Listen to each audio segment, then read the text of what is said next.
భూములిచ్చిన రైతులకి LP scheme కింద returnable flats అయితే ఇస్తున్నారు గదా! దాంట్లో వచ్చేసి మనం ఇప్పుడు ఉన్నదొచ్చేసి జోన్ 1 అనమాట. ఈ జోన్ 1లో ప్రెజెంట్ బ్లాక్ నంబర్ 8లో ఇన్‌ఫ్రాస్ట్రక్చర్ డెవలప్‌మెంట్ వర్క్స్ అయితే చాలా స్పీడ్‌గా జరుగుతున్నాయి. ఇక్కడ ఇంటర్నల్ రోడ్స్ అయన్నీ డెవలప్ చేస్తున్నారు.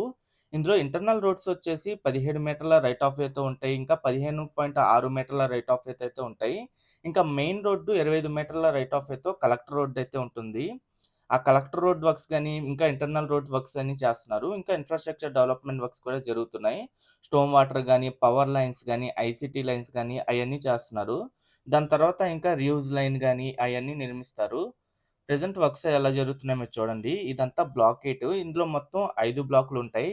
ఈ ఎల్‌పిఎస్ జోన్ 1ఏ మొత్తం ఏంటంటే 5 బ్లాకులు 1223 ఎకరాల్లో అయితే ఉంటుంది. దీన్ని బీఎస్ఆర్ అనే కంపెనీ వాళ్ళైతే చేస్తున్నారు. దాదాపు 350.19 కోట్ల రూపాయలతో. ఈ ఎల్‌పిఎస్ జోన్ 1లో 1ఏ, 1బి అని మొత్తం 2 ఏరియాలైతే ఉంటాయి. ఈ 2 ఏరియాలు కలిపి మొత్తం 12 బ్లాకులుంటాయి. ఈ 12 బ్లాకుల్లో 7 బ్లాకులు వచ్చేసి 1బిలో ఉంటాయి. 5 బ్లాకులు వచ్చేసి